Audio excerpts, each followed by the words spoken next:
Bom dia, turma. Tudo bem com vocês? Oitavo ano, nós terminamos o capítulo do Iluminismo. Na outra aula eu falei que a gente ia começar o próximo capítulo, mas não. Eu decidi que antes da gente iniciar o próximo capítulo, nós vamos fazer a correção desse capítulo. E vamos fazer essa correção juntos, ok? Então vamos lá? A primeira página que nós vamos corrigir é essa página aqui. A página 4, interpretando documentos. Vocês tinham que ler esse texto, né, que vai até a página 5, e após a leitura dele, você responder as perguntas abaixo. Então, vamos lá? A primeira, de acordo com o texto, que ideias começaram a ser difundidas na América Portuguesa no século XVIII? O que as pessoas que discutiam essas ideias buscavam? Bom, na realidade, as ideias iluministas, elas começaram a ser difundidas na colônia portuguesa da América do século XVIII.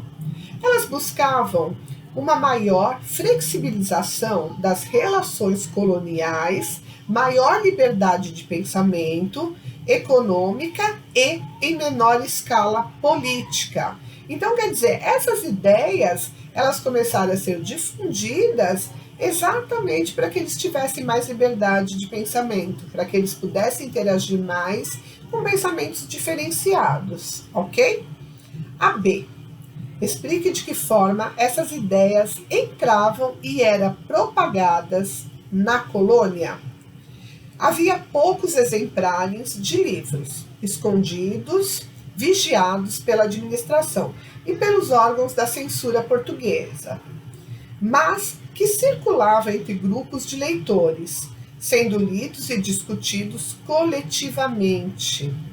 Chegavam principalmente na bagagem dos estudantes que o Brasil começou a mandar à Universidade de Coimbra, a partir da década de 1730. Vinham também por meio de funcionários régios portugueses e membros da administração portuguesa. Ponto final. Então, olha, esses livros, eles não tinham autorização para eles circularem. Então, como eles não tinham, porque tinham ideias muito revolucionárias, muitos dos estudantes que iam para Portugal estudar, traziam na sua bagagem para o Brasil e aí passavam a divulgar.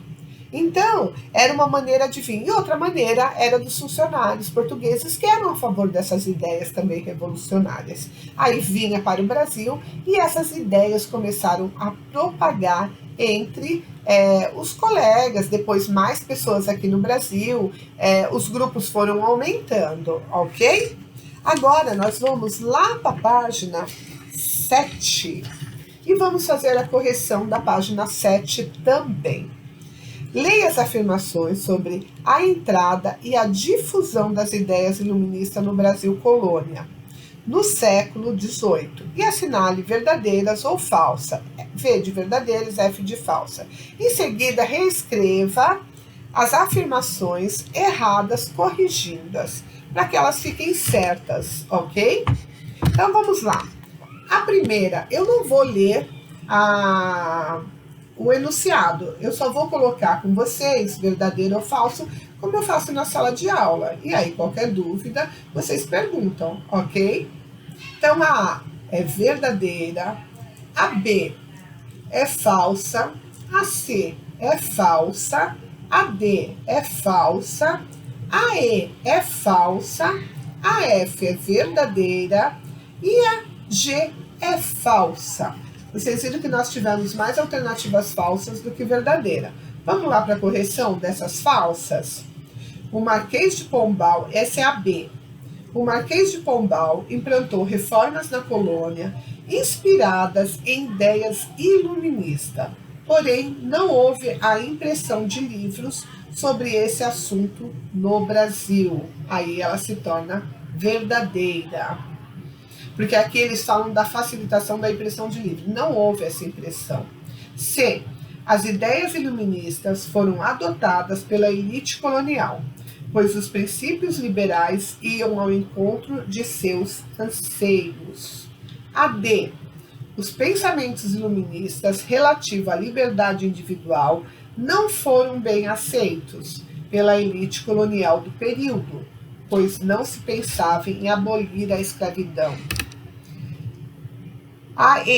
No governo da rainha Dona Maria I, os princípios iluministas foram fortemente combatidos na medida em que se ampliou o controle metropolitano sobre a colônia. Os primeiros livros distribuídos na colônia eram impressos em Portugal ou em outras regiões. A impressão de livros no Brasil só aconteceu no século XIX. Antes disso, não houve impressão. Agora nós vamos lá para a página 11, ok? Aqui em cima. Com base no texto, faça o que se pede. O texto é o da página 10, interpretando documentos, ok? De acordo com o texto de José da Maia, explique quais eram os problemas decorrentes do governo metropolitano que, segundo o autor, atrapalhavam o desenvolvimento do Brasil. Aqui vocês devem apontar o quê? As leis exageradas em relação à cobrança de tributos, que eram verdadeiros usurpadores, só meditam novas opressões, quer dizer, eles só ficavam confabulando novas formas de se cobrar um imposto mais alta. Então, qual é a resposta? As leis exageradas em relação à cobrança de tributos. B. Quando o autor diz estar resolvido a seguir o farol que nos mostrais, a que ele se refere? Ele está se referindo à independência dos Estados Unidos, ok? Vamos agora para a página 13. Essa daqui, o que já conquistei. Vamos lá? Explique com suas palavras como as ideias iluministas impactaram a vida nas colônias europeias da América. Olha, as ideias iluministas, elas inspiraram o desejo por independência das colônias. Vocês sabem que o Brasil era colônia de Portugal. E o que as colônias querem? A partir do momento que os portugueses vieram, já tiveram filhos aqui, eles foram se estabelecendo na colônia, aí nada mais justo do que ter essa independência. Por quê? Porque enquanto nós continuamos como colônia de Portugal, os lucros que eram adquiridos no Brasil automaticamente ia para Portugal, não ficava no Brasil. Havia muito pouco investimento no Brasil. Então, é lógico que quem morava aqui queria o quê? Queria a independência da colônia. Então, a resposta, as ideias iluministas inspiraram o desejo por independência nas colônias. 2. Nos blocos que compõem o esquema a seguir, escreva 3 medidas estabelecidas pelo Marquês de Pombal para o Brasil colônia, que podem ser relacionadas ao princípio iluminista destacado. Então, no meio nós temos a palavra liberdade. Aí, acima da liberdade, o primeiro é desenvolvimento de manufaturas, o fim da escravidão indígena e, por último, novas companhias de comércio, ok? Assinale com X as afirmações verdadeiras sobre a situação econômica e política do Brasil, segunda metade do século XVIII. Então, a A é uma delas. Havia uma crise econômica, pois a exploração aurífera estava em declínio. A B também é correta. Na esfera política, o governo português intensificava as medidas de exploração, a fim de compensar as perdas econômicas. E a E também é correta. As ideias iluministas influenciaram as elites locais da colônia, conduzindo às rebeliões que pretendiam, em muitos casos, o rompimento com Portugal. Agora nós vamos para a página 14, é a última dessa parte do iluminismo, ok? Então vamos lá? Leia atentamente o fragmento do depoimento de Tiradentes e responda as questões propostas. Eu não vou ler essa parte, já vou direto para as perguntas. A. O que levou Tiradentes a conspirar contra o governo português? O fato de ele pertencer às camadas sociais mais pobres e às injustiças de que foi vítima. Quer dizer, a conspiração partiu por ele não pertencer a uma classe tão alta e querer uma situação mais justa. Então, a resposta, o fato de ele pertencer às camadas sociais mais pobres e as injustiças de que foi vítima. A B. A que amarguras do povo Tiradentes se refere em seu depoimento? Tiradentes se refere à falta de liberdade na colônia, que sofria a exploração econômica e política da metrópole. C.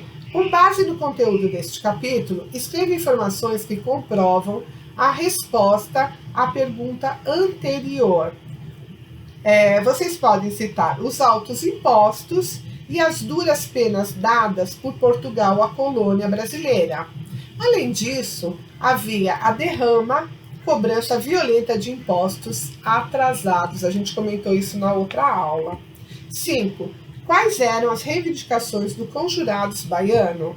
As reivindicações dos Conjurados Baianos incluíam não só o desejo de independência para o país, mas também o de igualdade social, o de igualdade racial e a liberdade de comércio. 6. De acordo com seus estudos, pode-se afirmar que a Conjuração Baiana teve um caráter visionário. Justifique sua resposta. Sim, ela teve. As reivindicações dos manifestantes incluíam ideias relacionadas ao reconhecimento de direitos humanos e sociais, pouco difundidas e aceitas na época. 7. Escreva as principais diferenças e semelhanças que você percebeu entre a Conjuração Mineira e a Conjuração Baiana. Então, uma das diferenças é que cada conjuração ocorreu, uma em Minas Gerais e outra na Bahia. E a participação de populares na Conjuração Baiana. Também pode ser destacado o caráter mais radical da Conjuração Baiana, que pretendia abolir a escravidão, coisa que já na mineira não ocorre. As semelhanças. Ambas as rebeliões não chegaram a ter confrontos armados e que as duas revoltas tinham o objetivo de emancipar regiões do Brasil. Assim, nós encerramos a nossa correção, ok? Então, o capítulo Iluminismo fechou. Na próxima aula, nós vamos falar sobre a independência dos Estados Unidos da América, ok? Tchau!